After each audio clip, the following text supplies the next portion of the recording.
Okay. Obviously, I don't talk very much during season, so give me a minute just to kind of summarize some things and some thank yous before I turn it over to you guys. I first off want to thank Sean. What a great job and what a great year I thought he had overall. Not the finish that he or I wanted, and we'll obviously get into that, but I thought he and his staff did a really good job with the players and where we started even before the draft and then developing our rookies. If you don't have good coaches, it's hard to win in this league, and kudos to Sean and his staff. Our players, that game Saturday, as painful as it was and still is, I think you saw the fight. I've been on teams, I've had teams that especially on the road, when the pendulum swayed the way it did, and Josh got sacked, they got the ball, 4th and 1, we make a stop, Josh and the guys rally down, and not everything was perfect, we know, but they fought to the end. We get the field goal, we got a stop, we got the ball. We just unfortunately we just didn't get that one big play to finish it off and come home with the win, and I hate that, but I can't thank our players enough for what they did and how hard they fought all season long. One player in particular I want to talk about is Lorenzo Alexander. Many of you may not know, when Lorenzo came in the league in 2005, I was in Carolina, and he was a 315-pound defensive tackle.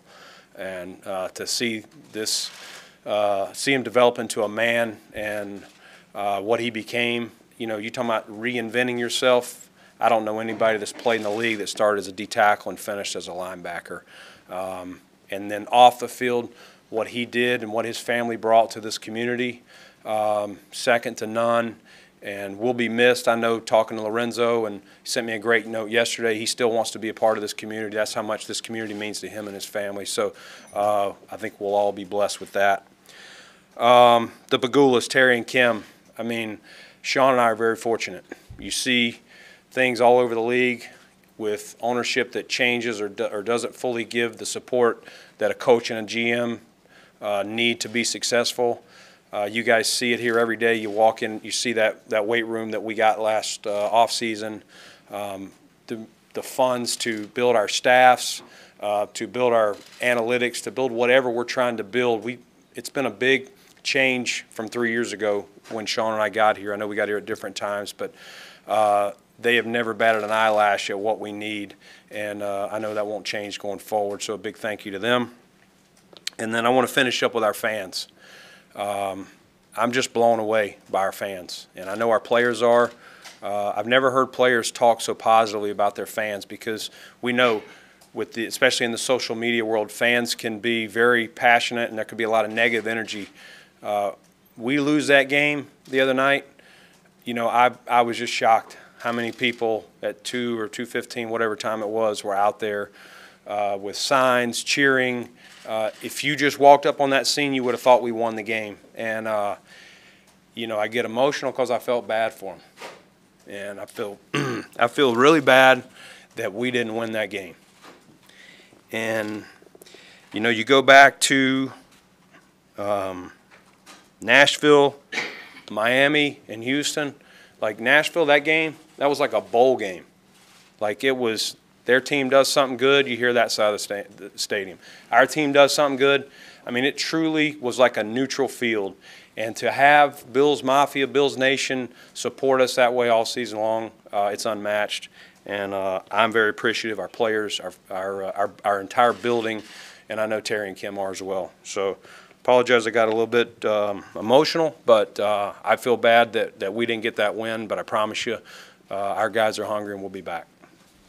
Brandon, as you begin the process towards the 2020 season now, what are the biggest areas of need that you see to get this team over the top? Well, we have to keep our defense strong. They had a really good year.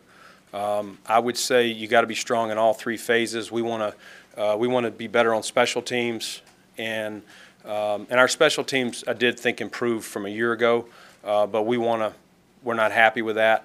And then offensively, we did show some improvements statistically and obviously we'll talk about Josh, but Josh, improved, and we scored more points. But at the end of the day, we didn't score enough points. And a lot of times, if you make the playoffs, your last game is kind of emblematic of if you don't win at all, whether you go to the championship game or you lose like we did, a lot of times it kind of shows you how your season went and where you're good and where you got to get better. And I thought we saw that we just didn't score enough points. Brandon, you've been here, you and Sean, 3 years, and really all 3 years, the offense has been a bottom quarter of the league in terms of, yards and really points. What is holding, it's 3 years, what's been holding it back? Why can't you get over the hump and at least get 20 points a game? What's holding it back? Yeah, I'm going to look in the mirror first, to be honest with you, and just there's things like always. What can I do better to get our roster better?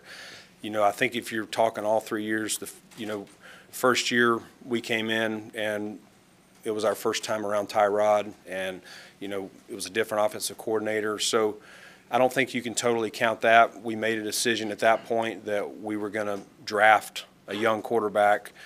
So I would really look at it as the last 2, Sal. And a rookie quarterback in 18, and honestly, I didn't do a very good job in 18. Now, part of that was where we were in the salary cap. There were some restrictions I had, but there's things I could have done better to give us better upfront protection.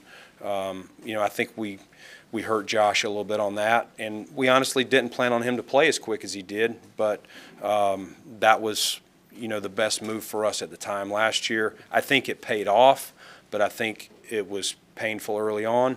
And then this year, we improved in a lot of areas, but it takes time. There's a lot of, we had, I think, 9 new starters. That's probably not ideal. We talked about at the beginning of the year how quick, you guys asked me how quick, that O-line's going to gel, how quickly Josh will gel with Cole Beasley and John Brown. And I brought in Tyler Croft. Unfortunately, he had the injury setback.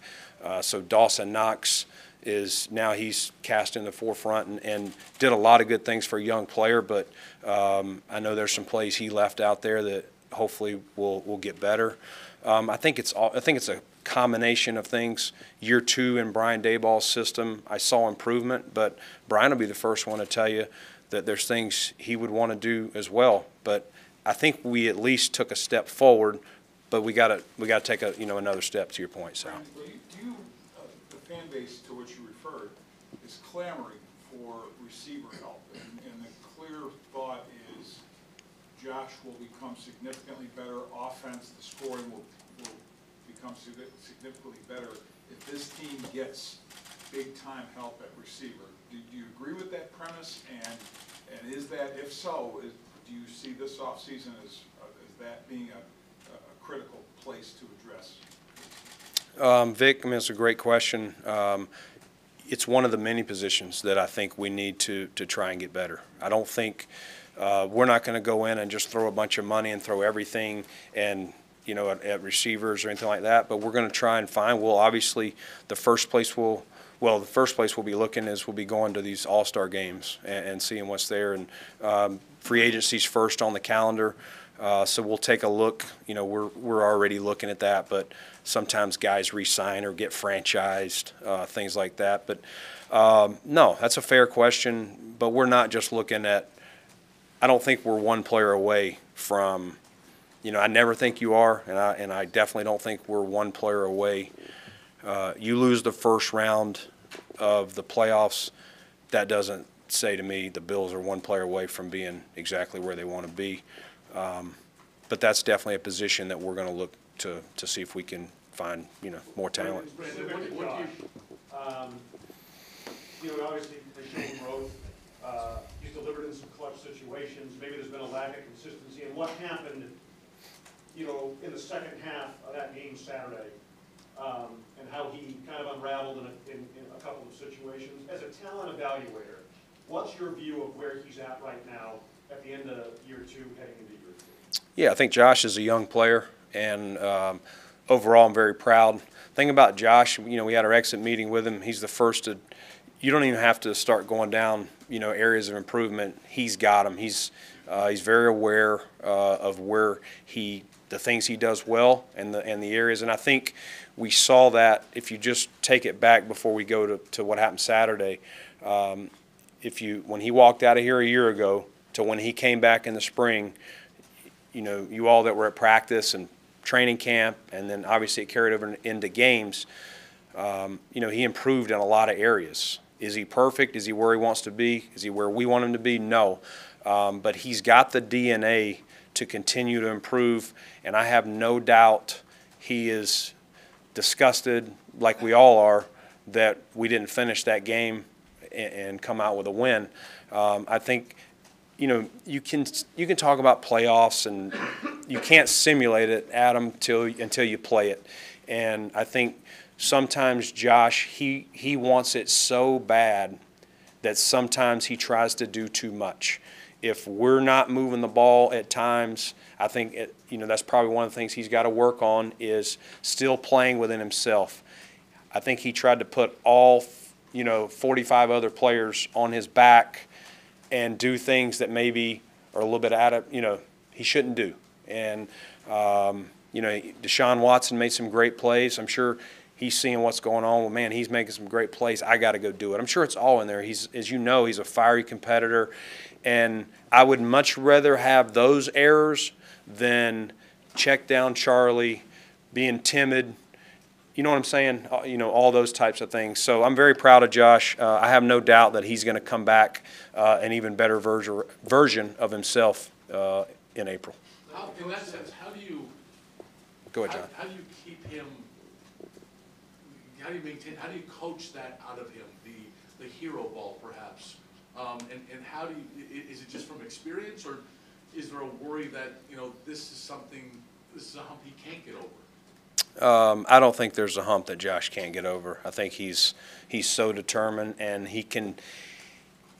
People say you can take coaching or criticism. Josh truly takes it. Like, he wants it. He wants the feedback. He doesn't get his feelings hurt.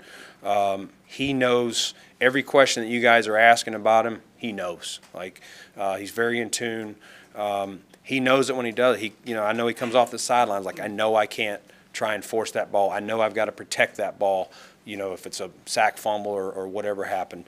I think at the end of the day, it's maturity, and again, it's me doing a better job of increasing the talent around him too, so that he can trust, have more players that can trust and make plays for him, where he's just got to get the ball out, hand it off, do whatever, and not feel like he's got to do too much. Didn't it seem like Coach said more than once that I got you next, Joe. he's got to keep this roster, he wants to keep this roster as intact as possible. I realize there are decisions therein that you have to make to accomplish that. Yeah. But with that in mind, do you feel the lift for you and your personnel department this offseason might be a little bit less than what it was last year, when you had to bring in a slew of offensive players? I'm not trying to make light of the work you got to do, but do you think it's less of a lift this offseason than maybe last year? Yeah, we're going golfing next week, Chris. No, I don't feel it's less. I really don't, because we probably won't be spending at the deep end of the pool that we did last year, where we were. It's still up to us to find either pieces to compete with what we have or pieces that can upgrade. And you can get guys that are minimum contract guys. You can get guys that are, low tier type, kind of middle of the road. Those sometimes are as important or more important than those big ticket items. So no, we very much understand, and we'll have a meeting this Thursday with our coaches and some of our personnel to truly kind of just uncork everything that happened all season long from start to finish with our players. And we have to have a real assessment of where we see them and how they finished and what our vision for each player is going forward. Is this a guy that's on the decline? Is this a guy that's ascending? Is this a guy we can win with, or is this a guy we have to upgrade from? We'll have some frank discussions. We won't all agree with each other, but that will kind of lay the groundwork for what our next steps are. I'll try to ask it a different way. I know you're also big on getting the people with the right DNA on your roster. Over the last few years, do you feel you've done that where you're better positioned to kind of tweak more than overhaul? Yeah, I don't think we're looking at an overhaul. I think last year offensively was an overhaul, to your point, Chris. But we are going to look, under every rock to find competition and upgrades where we can. And but we're going to still. My philosophy's not changed. We've got to draft, develop, and sign our guys. And we're now getting into the area where, guys that have been here 3 years are up for contracts. We have some guys that, that we claimed that are free agents. So all those discussions will commence here real soon as to guys that are potential free agents. Do we want them back? And then can we work it out with them and their agent to come to an agreement on financial terms? Brandon, that said, do you anticipate trying to work out a long-term deal with Tre'Davious White this offseason? I don't really get into contracts, John, but I'm very proud of Tre'Davious. He's a guy we want here for the long term. He's exactly what I just said. Draft, develop, and he has developed and is still developing. I think he can be better than he even was this year. The thing I was real proud about Tre'Davious this year is most of his play has been steady the whole time. This year he took the ball away, which was big for our defense. Brandon, Hold on, let me get a Joe real quick. You referenced Josh trying to do too much. It seemed like after the Week 4 game against the Patriots, since then he did a lot better job of it. Why do you think it came back when it did in the playoffs? Again, I think, the momentum had changed. And I think most of the things that he did, in the second half was when the momentum changed and I've got to make a play for this team. And again, that's his first time in the playoffs, and I think he'll learn from it. I have no doubt he'll learn from it. I'm as convinced today as ever that Josh is going to be a better version of himself next year. It's hard to play quarterback. It's the hardest position, and I know everyone here and obviously everyone in this community is focused on our quarterback, but I study quarterbacks from other teams as well and see how they do, and I'm very proud of where Josh is at. Hey, Josh, defensive line, you've got some issues. You might lose Shaq and Jordan Phillips. You've got Jerry Hughes is going to be 32, I think. Sean Murphy's going to be 30, or 2 away. Is that an area that you really have to kind of hit this offseason in both draft and free agency? Is it an area of really special need, I guess? Yeah, I do think, and that was my point to Vic earlier is, when he mentioned receiver, we're a lot of positions away that we've got to clean up or answer, whether it's re-signing a free agent, some of the guys you mentioned, some guys that are aging. We do want to continue to get young. We added some young guys last year in Ed Oliver, and Harrison Phillips will come back as a young player. I know everybody probably forgets about him because he got injured early in the year. And then, Darryl Johnson, I thought did some really good things. Didn't get as many reps being the 4th guy, but, showed some promise. And I think a year, just him growing and learning, I think he'll offer more next year. But, yeah, we do have to pay attention to that. We believe in being strong up front, Sal, so we'll definitely have to pay attention. How you saw edge, do you need a dominant edge guy? Because really your guys on the edge this year were pretty good, but you don't have that Von Miller, that DeMar. Do you need one of those guys to make this defense? You'd love to have one, Sal. You really would. There's not even 32 of them, though, one for each team. So if, I promise you we're looking for those guys and would love pressuring the quarter. If the quarterback's on his backside, he can't do too much damage to us. So we want to be strong up front. We want to stop the run, things like that. But at the end of the day, there's only so many, Von Millers and that type of player that you mentioned. What you saw from Cody this year and the way the roster is structured, do you see him long-term as a tackle, or is that still to be determined? Yeah, I love Cody's versatility, and Cody got some great experience this year. I think if you look at rookie tackles across the league, over the last few years, very rarely do they go out there and just dominate and you don't look to help them at all. And I think Cody had some really good moments. He had some moments that he learned.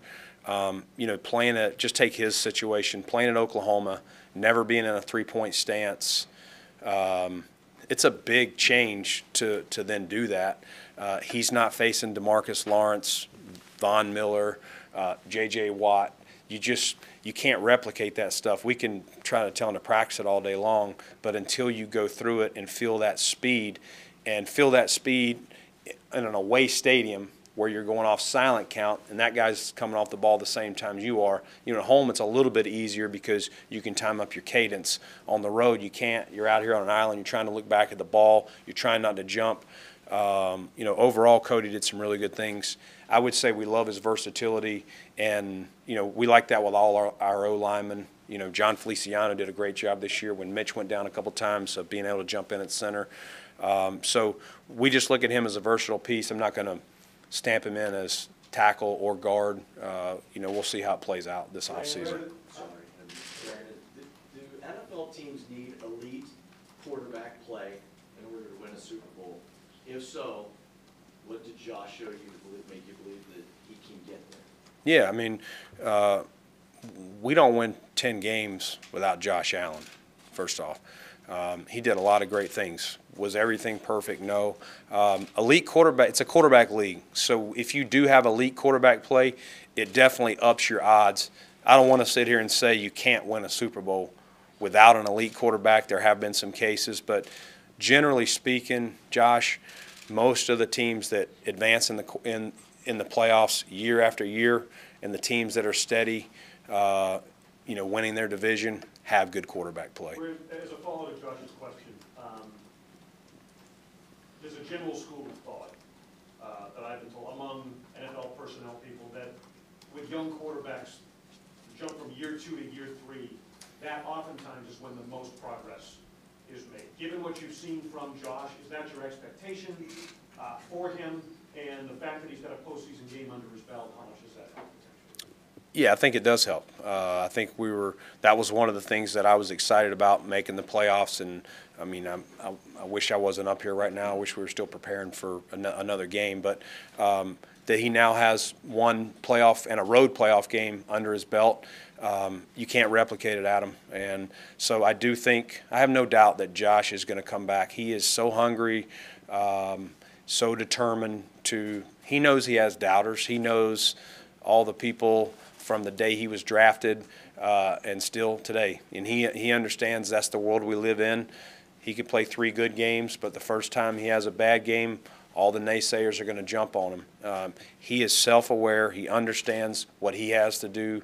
And, again, Sean and we have no doubt that Josh will come back here an even better version in 2020 than he was this year. Brandon, were you satisfied with some of the, Sean addressed this earlier, but were you satisfied with some of the answers you got from the controversial calls in that Texans game? Where do you go from there as far as is that good enough, what they told you? You know, we can only control what we can control, Leo. That's the best thing I can say. I don't agree with everything, but I always look at it as what we can control, and you know we do try and learn from it. We do reach out to the league to understand why calls are made so that we can teach our players and coach them better if it is a foul that maybe they still say is a foul or is not. But things happen. There's human error all the time, games. But you know if we make certain plays, maybe it doesn't come down to a controversial call. That's probably the best way I can do it without losing any money in my wallet. Brandon, when it comes, Sean was up here stressing continuity and keeping this team intact. I know you want to add competition at positions, but what is the importance and how much do you feel this team is in place and you need that group moving forward? So I guess continuity being the issue. Yeah, I do agree with continuity. The more cohesive you are out there, this is the ultimate team sport, John. And I think I don't know what Sean said, but I know how we think. I would say we want to keep as many intact as we can, but we wouldn't do it in spite of upgrading, a clear upgrade. But if you're talking about I'm bringing in a guy who with a similar skill set, why would I do that if this guy can do it? I'm looking for if we're going to change out guys other than people that leave in free agency that we can't control, we do believe in continuity, and we want to keep as many of this core, these guys that we've drafted and spent time developing and learning our system. We do want to keep them, and that's our plan here. So hopefully we'll just be able to add some pieces here and there to help us take the next step, John. And can you give us an overall assessment of your rookie class in terms of their contributions this year? Yeah, we'll start with Ed. I thought Ed, did a really good job, first year. He came out, and I thought he had a really good camp. I think when we got into games, maybe early on he was swimming a little bit. In fairness to Ed, at Houston, he played just over the nose. Playing the 3-tech was different. And so I think once the game started slowing down, I think the best thing that happened was he had Jordan Phillips here, and Jordan had stepped up his game. And so, we play who's earned it. And Ed could have sulked, he could have moped. He took it in stride, and I was very impressed. And he picked his game up, and I think he ended the season playing well. And I'm hoping this will be a very good offseason for him entering next year. We talked about Cody. Devin was our next pick, and I thought Devin had a really good year. I hate he had the hamstring setback. I think that hurt us a little bit and slowed his development. But you saw it as the year went on. He began to get more and more touches in the games, whether it's the pass game, or the run game. Dawson, I briefly mentioned earlier, I thought he did a nice job being thrown in as a rookie. For him, it's probably a blessing. Tyler got hurt, so he got more reps. Not all those reps came out the way he wanted, but again, he got experience. He made some big plays for us. I think we'll all remember the Cincinnati play he made when we were down in that game and needed a big one. But I know he'll be the first to tell you he left a few out there, but like where he's at, and what a pro. I got to think of who's next. Vashon was out. Jaquan did a really good job on teams. Got a chance to play in the Jet game, and did some good things. Would have had that INT if we didn't have the penalty. And then I mentioned Darryl earlier. And then Tommy Sweeney, talking about a guy who played early. Tyler comes back. He played in the Jet game against their starters and made some big plays for us. And it was a tough decision, whether we would activate him each week and even into last week going into Houston. Brandon, with regards to Frank Gore, how do you weigh what he brings to the room and what he brought to maybe his leadership with Devin versus what was some pretty noticeable declining statistical production over the second half of the season? Yeah, good question, Jay. I love Frank Gore. I think I told you when we signed him I was a fan, and it's funny when I was looking up something on Lorenzo, I was like, I think this is almost the same age as Frank. May of 1983. You're talking about two tough dudes that were born on opposite ends of the country, but Frank was just he brought so much, and I don't think Devin has all the success that he had this year without him. To where he goes next, I'm not sure. At the end of the year, a guy at his age, it was super awesome to watch him climb into third, in the rushing stats. But we'll let him decide what he's going to do, and we'll self-inventory ourselves and make a decision. But nothing's been determined from him whether he wants to continue playing, and then on the other side, whether we would have a spot for him back. Brandon, since you got here in 2017, how do you think that the perception of Buffalo has changed from a free agent standpoint? It's funny, last year I had to defend Buffalo up here, I think, didn't I? I think that, people understand and see what we're building here. I think people across the league see that we have a young quarterback that's developing and growing. I think that those can be attractive pieces. You look at what Green Bay did all those years with Brett Favre and Aaron Rodgers and that group. If you have a quarterback, someone to build around, I think those are attractive things. I think people see that we play selfless football and we have guys that are going to fight. Not everything was pretty the other day, but I thought, you know, it was a good show that this team's going to fight 60 minutes, 60-plus minutes on Saturday, and that we're hopefully considered, you know, a young team on the rise and an attractive place. I mean, it's not for me to determine, but that would be the part that I would sell for anyone that was looking at Buffalo. Brandon, you worry about fans expecting too much. You and Sean both know from Carolina it's common for a team to win double digits and then not finish over 500 next year. Yeah, I actually, good question, Jerry. I mentioned that. I don't talk to the team at all except kind of at the end of the year, beginning and the end. And I mentioned that one of the big tests for teams that start making the playoffs is other coaches, when you play them the next year, will use that as a measuring stick. This is a team that won the division or advanced in the playoffs or whatever. So you're going to get everyone's best next season, and you have to be prepared for it. There's no sneaking up on anyone or people underestimating the Buffalo Bills. So that'll be a different test, and we didn't always answer that in Carolina, and Sean and I talked about that. That will be something that we'll definitely focus on this offseason into training camp.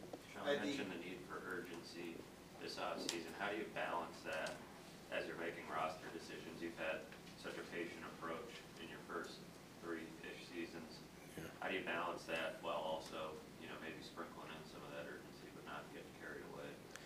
Yeah, I mean, urgency is defined in a lot of different ways, I'd say, Matt. You know, I don't think you're going to see us go crazy because, again, it goes back to that one player away. I don't think we're there. We have to continue to build it. And as much as I'd like to have 3 drafts within 4 months apart or something like that and just continue to draft a bunch of young guys and add them into our group, you have to be patient and you have to still do it the right way. If it's going to last and be sustained success, we want to be urgent in our approach. We want to press our guys. We want to turn every, you know, switch and button that we can to win as many games and make it much further than we did this year. But you know, we're not changing the plan. We're still going to draft, develop, and sign and sprinkle in free agents where we need holes. But I wouldn't expect us to make some radical trade all our draft picks or do anything like that. We got to get this player to get us over the hump. How important was it for Josh to have stability at offensive coordinator from year 1 to year 2? You look at the 2018 class, not everybody did, obviously, and it turned out differently for those guys. Yeah. No, I think, you know, going forward, you know, a lot of our guys on offense will be back, and so I think that will help. I do think continuity, you know, to John's question earlier, is important, and we've had more of that, more stability. Of the 3 phases, we've had the most constant on defense, and I think that showed in the stats. And we've got to build that continuity on offense, and I think year 2, well, and this will now be year 3 in Brian's system, but it'll be year 2 for John Brown, Cole Beasley, a lot of these O-linemen that we brought in. So you got to think that we'll be able to pick up at a different place in April and May when they get back than where we were a year ago when they were just having to learn the play calls and where to line up, if that makes sense. Does that answer, Sal? Yeah. I'm just wondering from Josh specifically, from year 1 to year 2, because you see so much upheaval with other quarterbacks around the league and new OCs, new quarterbacks, coaches, how much that really helped him if he would have had another OC from year 1 to year 2. Yeah, I mean, it's hard. You've seen some of these quarterbacks over the years. I don't want to mention their names, but you guys know them. They get talked about where this is, you read about it, this is the 4th coordinator in 5 years, the 3rd head coach or things like that. And I think that's what's great about Terry and Kim. Back to, you know, when I came in and interviewed, he talked about stability for this organization was probably the thing that it lacked before, and that was the thing that needed to get fixed first. And that goes for all of us, but it definitely helps Josh, and hopefully we can continue that, you know, with him and Brian and Ken Dorsey now in year 2 and as many players as possible. Brandon, you project $89 million in salary cap space, and that number could change based on some moves and decisions you make. When you hear that number, how much flexibility does that give you? What's your interpretation of that amount of money to work with? Yeah, I mean, it gives you a lot of flexibility the more cap space you have. And now, obviously, we want to begin, re-signing some of our own guys and putting those funds there. So I don't know what it'll be by the time free agency, and then you got to hold money for the draft. But it gives us a lot of flexibility. I love to have money in the bank if we need to make a move in August, September, whatever. Sometimes when you're cap strapped, you can't do that. So it's currency, just like draft picks. It'll allow us to do what we need to do to get better. And we're not going to not be able to sign a guy or not be able to trade for a guy because we don't have the cap space. And we want to be cap strong as long as we can. Hopefully Josh continues to ascend, and hopefully he makes us pay him some of those hefty salaries that, at that time, which we want to be able to be in cap strength to handle that as well, and not all of a sudden sign a quarterback and then have to release 3 other players just to stay under the cap. Does that make sense? Sure. So it's not just that $89 million that you're referring to this year. It's making sure we're cap strong in 21, 22, and beyond. Brandon, do you feel like seasons that Shaq Lawson and Jordan Phillips had heading into free agency? I'm sorry, what was your view of the season Shaq Lawson and Jordan Phillips had heading into free agency? Yeah, I was very proud of both those guys, Jay. I'll take Shaq first. We didn't pick up his option, and that can go one of two ways. He can sulk and, I'm out of here or anything like that. Shaq took it in stride, and we challenged him and told him, listen, Shaq, us not picking up your option has nothing to do with us wanting you here. It's just where we are at this time. We would love for you to have a great year and sign you to a long term. So I was very happy with Shaq, and we'll obviously talk to his representatives. Jordan, I thought Jordan really stepped his game up this year on the field, but also bringing some young guys along. I thought he was good with Ed and just showing him some different things. And I think Jordan still got room to grow. Again, he had a career year sack production, so he's earned the right to see what his value is on the market, and we'll just have to see where that goes. Brandon, do you feel like your roster is in a good enough spot where you now have the option to potentially get into the compensatory game? We're getting there.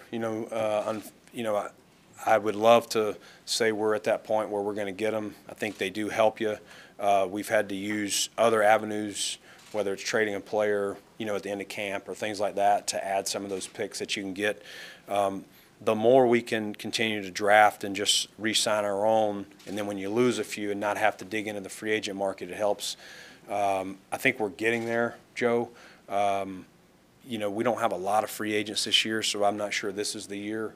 But I think in time, as we build this, the teams that have taken advantage of it have been the teams with stability, not having a bunch of changes.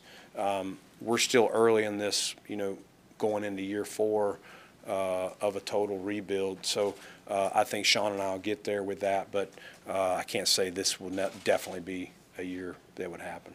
Quentin Spain said that he told his agent that if you guys want him back, he'd like to get something done before free agency. Not to get into him specifically, what's your philosophy on that, though, Brandon, as far as if you identify one of your own guys, would you like to, or do you want them to have the right to go and see and then come back to you? Yeah, I mean, if you have a guy that you want, whatever player it is, you'd love to go ahead and get something done before they get to free agency. But I also respect the business part of it. We have to make business decisions that are sometimes painful, because you get around these guys and you love them and you appreciate what they've done for you. I don't hold it against any of them if they say, hey, I really want to be here, but I want to wait a little closer to free agency and get a feel for my market, because maybe I don't think where your offer is at, I think I could get more, or I just want to make sure before I commit. Some guys are like, I just want to be here, and that's what I want to be, and that's great for us or whatever team they're like. A lot of guys or their agents may say, hey, let us see what's out there, and let's circle back, closer to free agency. There's different times, these agents fill out and find the market. So any guy that says, hey, I definitely want to be here and we can get on the same page of their value that we want, we'd love to go ahead and get them done as soon as possible. Brandon, what's that say about this organization and where it is when you've got guys right when the season ends and say, look, I want to be here? that's what you want, Josh. It's much better than the alternative where they're speeding out of here, leaving skid marks, in the parking lot. So no, I didn't know he said that, but that's great to hear that Q said that, and we'll see where that goes.